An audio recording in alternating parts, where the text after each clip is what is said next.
This is a paper that makes a very strong claim, essentially stating that from alpha to omicron, the disease severity of COVID has gone down, with the listed highlights of the study being that COVID variants alpha, delta, and omicron induced distinct disease states in mice, that these variants trigger discrete immune reactions correlating with severity, that COVID infections with alpha and delta variants resulted in bone marrow emergency myelopoiesis, and that infections with alpha variant led to marked thymic atrophy.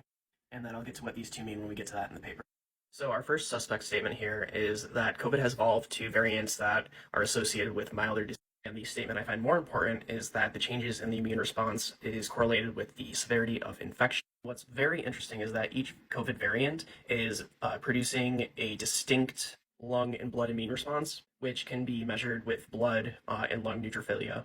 So these variant-specific changes can be correlated to blood value. Now, in the study, they used a special type of mouse that has human-derived ACE2 receptors.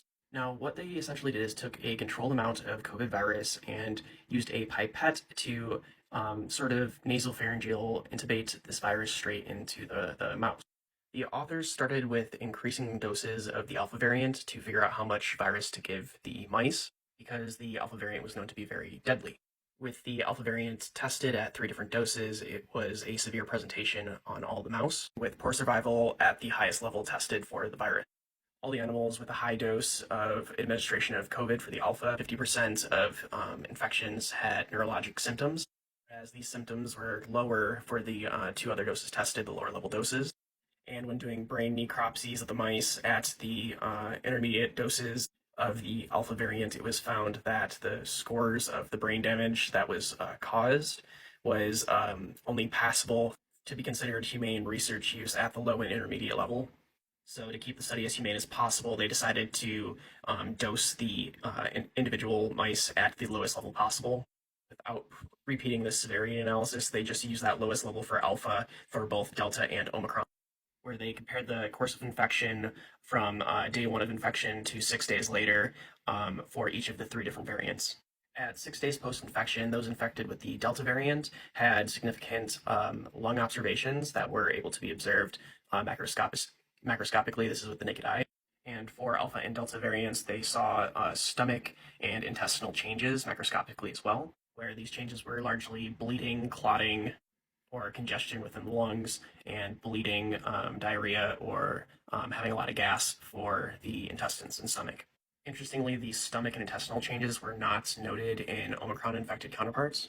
Also, with Alpha and Delta variants, interestingly, there were alterations to the thymi, which is this area right here. More importantly, common to all 3 infections was the increased frequency and number of dendritic cells, where they observed a decreased frequency in B cells for all variants. The T cells that was different between the 2 is that CD4 plus T cells in alpha-infected mice went down and decreased, while CD8 plus T cells increased for Omicron infection.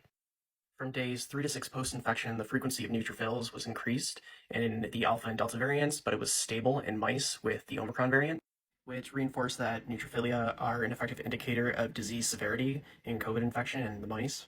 So the first thing I'm going to pick at is how they're administering COVID. They're basically injecting this liquid serum of it, as opposed to using like a mist, which is how COVID would naturally be entering the host's body. And this is actually something they address in the study. That is something that they're going to pursue in a future study, in a follow-up to this one. So furthermore, depending on the variant, they could be more or less sensitive to this shear stress that you're administering. So shear stress is basically the force from the walls. You could be damaging virus as you're pushing it through the pipe. So depending on the conformational changes between each variant, that could be something that is also playing a factor. Additionally, there's the very short time scale of this. It's only 6 days.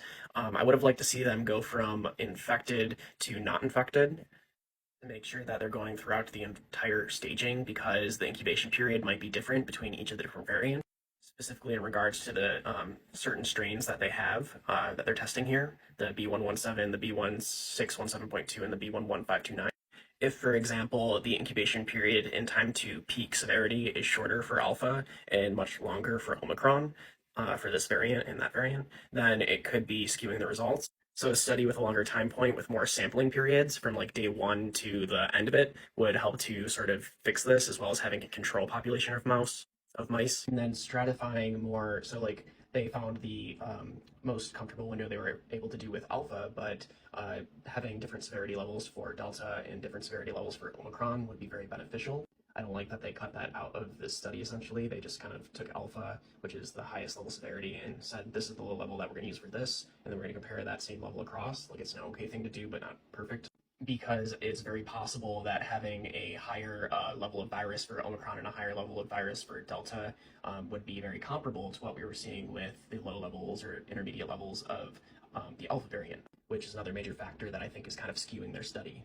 Because in my mind, viral load is incredibly important for disease severity. I think it's the #1 factor that impacts disease severity depending on which infection you get. So ultimately, I think there's a lot of confounding factors at play, such that I don't think you can outright say that COVID has evolved to a milder disease. However, I do think that these immunologic changes with blood markers can correlate to disease severity. I think they showed that very well, and that they could even be correlated with time point in disease state. So overall, this is a very good study. I just think they went a little too far with how limited the study is in focus to be able to make such a very strong statement like this.